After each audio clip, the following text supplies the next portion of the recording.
Hello everyone, आज हम पढ़ेंगे कंटिन्यूटी ऑफ अ फंक्शन कि जो फंक्शन है वो कंटिन्यूस कहाँ पे होता है, कहाँ पे एग्जिस्ट कहाँ पे कर रहा है। ठीक है, कंटिन्यूस जो है उसकी कंटिन्यूटी। अब फंक्शन इसकी डेफिनेशन क्या है? A function is continuous if you can draw its graph. अगर आप इसका ग्राफ, क्योंकि फंक्शन जो होते हैं वो बेसिकली ड्रा ही ग्राफ पे होते हैं। ठीक है, if you can draw its graph without lifting your pen, मतलब कि वो कहीं ग्राफ कहीं पे भी टूट नहीं रहा, वो सीधा जाता जा रहा है। ठीक है, तो अगर ये टूट गया तो वो डिसकंटिन्यूस हो जाएगा। वो टूटेगा कैसे? मतलब यहाँ तक ऐसे गया और उसके बाद यहाँ पे फंक्शन ब्रेक हो गया, यहाँ पे ऐसे फंक्शन ब्रेक हो गया और वो यहाँ से फिर स्टार्ट हो रहा है, तो इसको कहेंगे हम डिसकंटिन्यूस फंक्शन। ठीक है, ये हमेशा एक्स पे होगा, मतलब ये देखें, ये एक्स पे और ये भी एक्स। ठीक है, सिर्फ यहाँ एक्स पे होगा, ये वाई वाली वाई पे नहीं होगा। और इसकी तीन कंडीशंस हैं। ठीक है, फर्स्ट कंडीशन क्या है? एफ ऑफ ए एग्जिस्ट, मतलब कि ये देखें, अगर हमारे पास एक क्वेश्चन है, उन्होंने यहाँ पे हमें एक क्वेश्चन दिया हुआ है कि अब जो सी है यहाँ पे, मतलब यहाँ पे जो एक्स होगा वो सी, ये फ़र्ज़ करें आपके पास एक्स है, वो इसके बराबर है, किसके बराबर है? 2 के बराबर है। तो हम यहाँ पे इसके यहाँ पे लिखेंगे एफ ऑफ 2, मतलब यहाँ पे जहाँ जहाँ पे भी 2 होगा, मतलब जिस तरह लिमिट हम करते हैं पुट, मतलब जहाँ पे भी हमें अप्रोचेस मिल गया ना, अगर उन्होंने कहा हमारे पास लिमिट और x अप्रोचेस टू 2, तो हम जहाँ जहाँ x होता है वहाँ पे हम 2 कर देते हैं पुट। तो यहाँ पे भी बेसिकली यही है कि जहाँ पे अभी c है तो वहाँ पे जहाँ जहाँ पे x है वहाँ पे हमने 2 पुट कर देना, तो हमारे पास आ गया 9। अब सेकंड कंडीशन क्या है हमारे पास कि जो अब हम इस पर लिमिट लगाएं तो वो भी एग्जिस्ट करनी चाहिए। अब इसमें लिमिट हम इस तरह नहीं लगाएंगे जिस तरह हम पहले लगाते थे। हमने लिमिट लगानी है लेफ्ट हैंड लिमिट और right hand limit. Left hand limit के में जो माइनस है ना, इसका मतलब सिर्फ ये है कि सिर्फ ये लेफ़्ट की बात हो रही है। तो ये लिमिट 2x + 5, हमें कैसे पता चलेगा? हमने ऊपर वाले को लेना है, क्योंकि जहाँ पे x स्मॉल आ रहा होगा, x लेस देन आ रहा होगा, उसको हमने देखना है। ठीक है, और उसको हमने यहाँ पे लिखना है लेफ्ट हैंड लिमिट, और राइट हैंड लिमिट में उसको लिखेंगे जो उस x से बड़ा होगा, इस वाले को देखना है हमने। ठीक है, तो मतलब इन्होंने हमें यहाँ पे सिर्फ 2 ही कंडीशंस कहा, तो हमने इसको फुलफिल किया और वो हमारे पास कंटिन्यूस में आ गया। ठीक है, इसी तरह हमारे पास अब ये 3 वाले आ गए। उन्होंने c = 1 किया है, तो पहले हमने यहाँ पे ये भी देख लेते हैं थर्ड कंडीशन क्या थी। थर्ड कंडीशन है कि लिमिट भी हम पुट करें जब वो एग्जिस्ट हो जाए, उसके बाद फिर वो किसके इक्वल आए, जो ये आंसर है। मतलब हमारे पास अगर एफ ऑफ 2 किया था मैंने पुट, और मेरे पास आंसर भी 2 ही आ जाए, और जब मैंने दोनों तरफ लिमिट अप्लाई की, मतलब दोनों का 9 आया ना, तो इसका भी लिमिट में भी 2 ही आए, तो वो मतलब ये दोनों सेम हो जाएंगी ना, तो वो क्या होगा? थर्ड कंडीशन भी अप्लाई सेटिस्फाई हो जाएगी।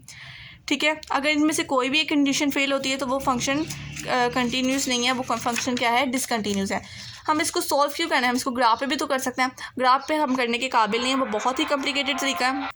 सो इस वजह से इसकी ज़रूरत पेश आई, इस वजह से हम इसके 3 कंडीशंस बनाते हैं और इसको सेटिस्फाई करते हैं। ठीक है, अब यहाँ पे भी हमने इसको फर्स्ट कंडीशन को पहले किया जिस तरह इसको किया था, f of 1 = 4। अब जहाँ पे भी, मतलब इसमें भी आपने 2x + 5 क्यों लिया? क्योंकि ये इसके बराबर था, मतलब ये लेस देन भी था और इक्वल भी था, तो इस वजह से इसको लिया। अब यहाँ पे कौन सा इक्वल है? इस पर यहाँ पे उन्होंने, यहाँ पे तो 2 चीज़ों में ही बोल दिया ना कि इसको लेस देन भी और इक्वल भी है, लेकिन यहाँ पे क्या किया? अलग अलग सबको बताया, तो यहाँ पे सिर्फ f of 1 = 4 आ रहा है। अब यहाँ पे लिमिट पुट करते हैं, लेफ्ट हैंड लिमिट और राइट हैंड लिमिट, तो उन दोनों का आंसर है 2। यहाँ पे भी 2 है और यहाँ पे भी 2 है, तो ये फंक्शन कंटिन्यूस है?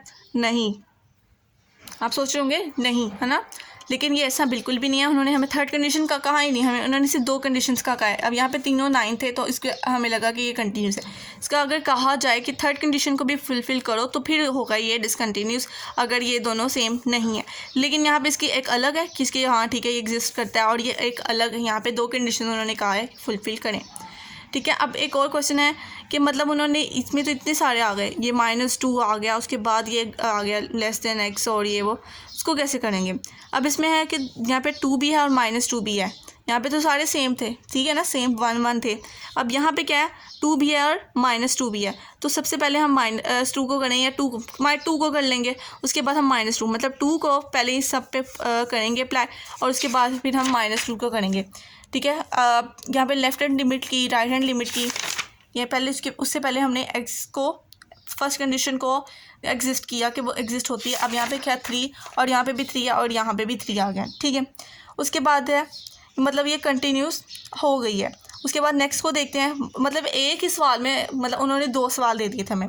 अब यहाँ पे -2 है, तो यहाँ पे -6 आ गया, और यहाँ पे है 3, तो मतलब ये वाला जो क्वेश्चन है ये डिसकंटिन्यूस है। जब हम लिमिट अप्लाई करेंगे तो ये दोनों फिर डिसकंटिन्यूस हुए। फिर उसके बाद उन्होंने कहा कि एक्स भी फाइंड करें और सी भी फाइंड करें। तो इसको कैसे करेंगे हम? एक्स को फाइंड ही करना है, एक्स में हमने सिर्फ ये -1 पुट करना है और सी को हमने फाइंड करना है। लिमिट का मकसद ये होता है कि उसकी जगह नंबर आ जाता है बाद में, ठीक है। अब limit x approaches to -1 f of x आ गया। लिमिट होता है फंक्शन होता है ना कंटिन्यूस फंक्शन, उसमें ये होता है कि आप कहीं से भी पुट कर सकते हो, यहाँ से भी पुट कर सकते हो, यहाँ से भी। Right hand limit left hand limit जहाँ मर्जी जैसे मर्जी कर सकते हो, आंसर सेम ही आएगा, मतलब जिसको मर्जी पहले कर लो, ठीक है। उसके बाद है F of x limit x + 2 और यहाँ मतलब इस पर लेफ्ट हैंड लिमिट जो थी उसको हमने किया और जो इक्वल्स है वो क्या है -1 एफ ऑफ -1 आ गया, ठीक है। तो ये लेफ्ट हैंड लिमिट हमने की। उसके बाद हमने राइट हैंड लिमिट, अब राइट हैंड लिमिट हमारे पास आ रहा है c+2। अब इसको आगे सॉल्व नहीं करना है, इसको वैसे ही रहने देंगे। उसके बाद हमने इसको बराबर लाना है, ठीक है। और वहाँ पे क्या है 1 आया था और यहाँ पे है c+2, तो अब तो सॉल्व हो सकता है ना, तो c = -1 आ गया, ठीक है। उसके बाद उन्होंने कहा है कि अब यहाँ पे भी m फाइंड करें, तो m भी सेम इसी तरह ही फाइंड करेंगे हम, ठीक है। पहले हम इसके बराबर जो है m और n फाइंड करना है, सॉरी m और n दोनों फाइंड करना है, ठीक है। लेफ्ट हैंड लिमिट हमने की वो क्या है mx, तो ये मतलब 3m आ गया। और राइट हैंड लिमिट की m के ऊपर 3 नहीं लगा देना, ठीक है, x के ऊपर ही अंदर ही लगाना है बस, ठीक है। उसके बाद राइट हैंड लिमिट इसको दोनों फिर बराबर रखेंगे तो फिर ये हमारे पास आ जाएगा 3m = 3। उन्होंने हमें कहा हुआ है कि ये फंक्शन कंटिन्यूस है, इस वजह से ही हम इसको आगे सोल्व करेंगे। अगर उन्होंने कहा डिसकंटिन्यूस तो हम उसको निकाल नहीं सकते, ठीक है। उसके बाद हमारे पास है mx और ये क्या है x², ठीक है। एफ ऑफ 3 मतलब अब जिस ये वाली है ये इक्वल है, तो मतलब ये इसके बराबर, तो ये हमारे पास जो फर्स्ट कंडीशन है वो क्या आई है 9 आई है। उसके बाद हम लेफ्ट हैंड लिमिट भी करेंगे, इसको राइट हैंड लिमिट भी करेंगे, तो वो क्या आ जाएगा 3m और यहाँ पर जब हम इसको बराबर करेंगे तो हमारे पास आंसर आ जाएगा। उसके बाद लास्ट क्वेश्चन है हमारे पास, मतलब अभी इसको क्या करेंगे, ये तो हमसे मतलब ये तो रैशनलाइजिंग वाला क्वेश्चन आ गया और ये इसको हमने फिर रैशनलाइज करेंगे, फिर जाके इतना लंबा ये तो क्वेश्चन आ गया। मतलब अब इसको हमें कैसे पता चलेगा, यहाँ पे तो है x ≠ 2, जब x ≠ 2 मतलब कि वो अप्रोच कर रहा है, ठीक है। इसका मतलब ये होता है कि ये जा रहा है, उसकी तरफ अभी पहुँचा नहीं है, इसका मतलब होता है = 2। अब ये जो फर्स्ट कंडीशन है ये फर्स्ट कंडीशन लगा दी। अब इसमें लेफ्ट हैंड लिमिट और राइट हैंड लिमिट नहीं करनी हमने, इसमें हमने सीधा इसको सॉल्व करना है लिमिट लगा कर, ठीक है। तो हम इसका रैशनलाइजिंग करेंगे, ठीक है, और फिर इसकी कटिंग होगी और यहाँ पे ऊपर 1 आ जाएगा, नीचे आ जाएगा और फिर इसके ऊपर लिमिट लगा देंगे 1/6। अब उन्होंने कहा है कि फाइंड के so that function is continuous है फंक्शन, ठीक है। तो अब ये f ऑफ 2 = अब ये थर्ड वाली जो कंडीशन थी हमारे पास, ये f ऑफ 2 क्या है फर्स्ट कंडीशन और ये क्या है सेकंड कंडीशन। अब ये दोनों सेम हैं, तो अब ये f ऑफ 2 क्या है हमारे पास k है, इसके बराबर क्या है k के बराबर, और ये हमारे पास क्या थी 1/6। तो यही हमारे पास आंसर है, ये हमारे पास सॉल्व हो गया।